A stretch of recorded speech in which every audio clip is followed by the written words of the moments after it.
Oke guys, aku Henrik Yang. Nah, kalau misalkan kalian mau jago main game FPS, belilah headset yang bagus cuy. Tapi kalian nggak perlu bayar mahal-mahal untuk sebuah headset gaming yang bagus. Ada satu headset yang dimana mempunyai kualitas yang bagus dan juga harganya murah cuy. Kenapa aku bilang bagus? Karena versi yang lebih rendahnya yaitu Kumo GS1. Seminggu lalu itu aku review dan hasilnya bagus cuy. Kali ini kita review kakaknya dan agak nggak mungkin sih kalau versi yang lebih tingginya nggak bagus gitu. Barangnya udah resmi dan ini dia adalah Kumo GS2 dan untuk link pembelian termurahnya kalian cek ada di konten deskripsi. Oke, buat yang sering tanya, Bang, barang bekas review Mecha Unbox dikemanain sih? Nah, jadi barang tersebut kita jual kembali di gadgetroomstore.id. Kalian tinggal DM admin, tanya ketersediaan stok, kalian tinggal bayar aja dan barang pun langsung dikirim ke alamat kalian. Kita tidak hanya menjual barang bekas review Mecha Unbox ya, karena di sini juga ada gadget baru, gadget bekas dan lain-lain. Jadi langsung aja pantau katalog kita dan apabila store langsung aja digas guys. Jadi barangnya udah ada di sini, Kumo GS2 bentuknya kayak gini cuy. Ini ada tampilannya. Bagian sampingnya kayak gini. Bagian belakang terdapat spesifikasi seperti driver 50mm, sensitivitas 112 disable. Kemudian dia menggunakan USB dengan 7.1 virtual surround. Nah, jadi buat yang nggak tahu surround itu apa, surround itu adalah bagaimana sebuah output musik bisa membuat suara menjadi keliling itu. Contoh, misalkan surround 2.1 artinya dia cuma suara kiri dan juga kanan. Itu biasanya surround 2.1 ada di HP, bisa pindah kiri kanan gitu. Oke. Kemudian 5.1 bisa membuat suara keliling cuy. Jadi dia ada 5 titik speaker yang dibuat mengelilingi kita. Jadi dia nanti suaranya kayak real aja gitu. Ada di belakang, ada kiri, ada kanan. Sementara 7.1 itu kayak bioskop cuy. Kiri kanan ada, atas bawah juga ada. Jadi 7.1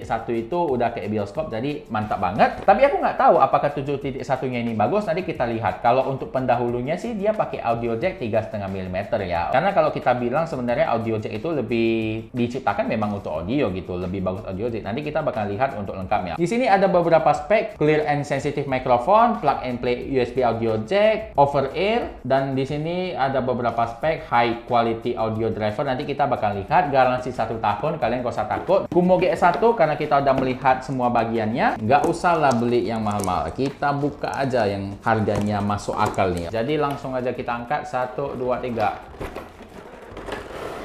Oke, udah keluar ya. Oke, di sini masih ada kabel-kabelnya. Kemudian ada beberapa buku dan kita langsung keluarin aja biar enak reviewnya. Nah, jadi pertama itu kita dapat cara penggunaan headphone sama seperti yang GS1, ada sedikit wibu-wibunya. Buat kalian yang wibu silahkan jelasin ini karakter apa, karena saya nggak tahu. Karena saya taunya cuman Vladimir Putin ya.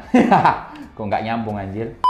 Bagian dalamnya seperti ini. Oke, ini cara penggunaan dan juga ada kartu garansinya cuy. Jadi nggak usah takut, garansi setahun. Kalau misalnya rusak diganti baru barangnya. Nah, jadi sekarang di sini ada headsetnya. Sebelum itu kita buka dulu. Jadi di sini dia tipenya dia menggunakan karet untuk headroomnya. Jadi enak banget ya pastinya. Karena kemarin yang versi sebelumnya itu yaitu GS1 ketika aku review, kayaknya headroomnya itu kekecilan sama aku gitu. Tapi di sana memang suaranya enak. Kekurangannya cuma di kenyamanan headroomnya aja gitu. Untuk kepala besar kayak aku kan kepalanya besar gitu. Nah, jadi lebih nyaman sih gitu. Oke. Kemudian kita lihat pada bagian sampingnya, dia kalau tipe Kumo itu dia ada logo awan. Nah, jadi buat kalian Kumo itu apa artinya, buat kalian ngerti Jepang silahkan komen. Untuk desainnya ini kayak mewah ya, flat tapi mewah. Bagian sebelahnya juga sama, perbedaannya cuma dia terdapat mikrofon. Nah, ini mikrofonnya pun fleksibel. Aku paling suka kalau ada headset yang dia mikrofonnya itu tipe fleksibel. Kemudian di bagian dekat kabelnya sini terdapat knob volumenya dan juga untuk tulangnya ini dia mantap, ketat tapi nggak terlalu ketat. Nah, ini aku suka. Kemudian di bagian foamnya ini dia empuk, sumpah ini empuk banget. Bahkan bisa dibilang hampir 2 kali lebih empuk dari yang kemarin. Kan yang versi sebelumnya GS1 kan aku review. Aku bilang kalau tipe kulit sintetis itu kan dia biasanya panas. Kulit sintetis yang panas itu biasanya dia tebel itu. Aku biasanya kalau pakai headset itu aduh nggak tahan gitu. Tapi ini dicubit dikit aja. Nah, nampak ya. Nah, jadi dia tipis dan lembek banget. Jadi ini yang nyaman seharusnya. Tapi nanti untuk selengkapnya bakal aku coba gitu. Bagian kiri kanan sama, desainnya cakep, dan untuk portnya dia menggunakan USB. Jarang-jarang nih ada brand yang ngasih tutup untuk port USB-nya. Oke, ya sebenarnya nggak terlalu berguna sih, cuman ya rapi aja gitu. Untuk panjang kabel 2,5 meter, jadi aman banget buat kalian yang jarak CPU sama kursi kalian itu jauh. Dan kalau untuk kualitas kabelnya ini bagus punya harusnya. Jadi kurang lebih dari secara bentuk seperti itu guys. Secara finishing dan juga desain menurut aku cakep, dan biar lebih cakep ini ini kita buka dulu, kita kretek dulu 1 2 3. Yes. Oke, satu lagi. 1 2 3.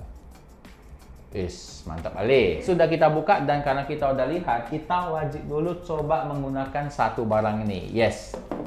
Build quality. Kita tes dulu pada bagian drivernya. Untuk build quality jauh lebih padat dari yang versi sebelumnya, versi adiknya GS1. Oke. Untuk plastiknya plastik padat, mantap. Oke.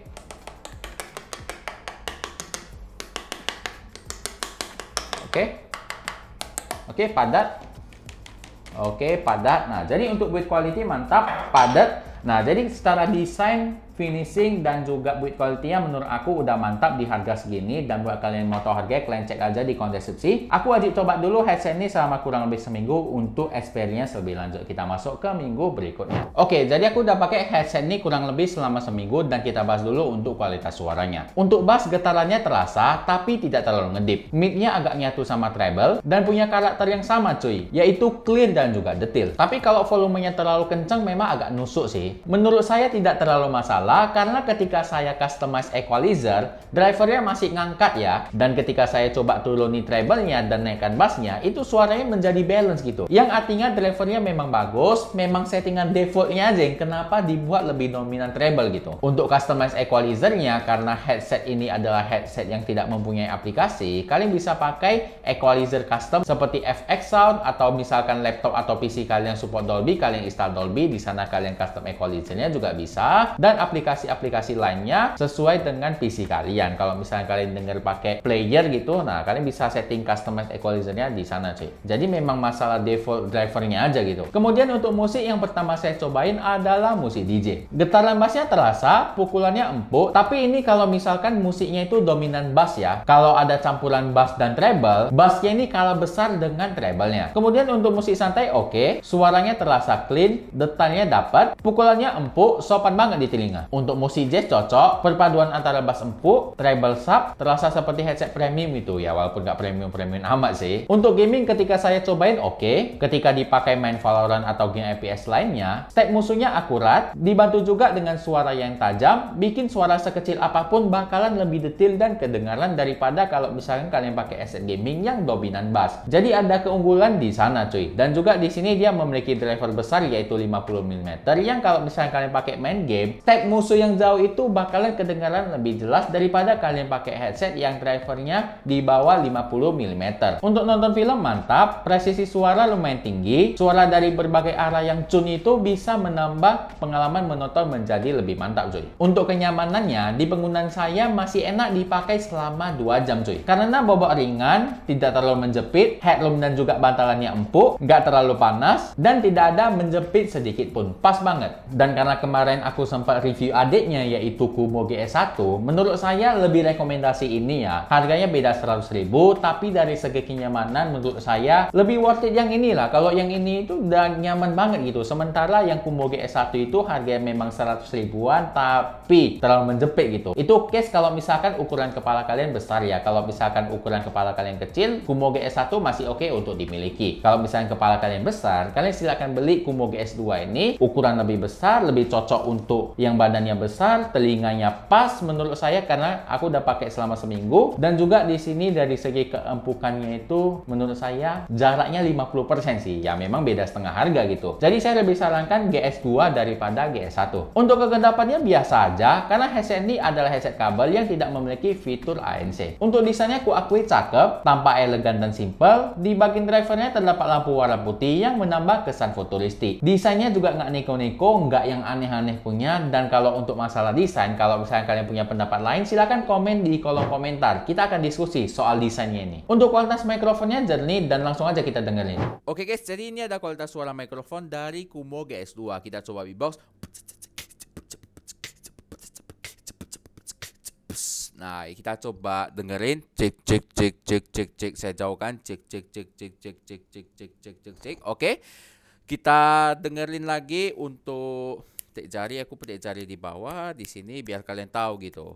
Sesensitif apa suaranya.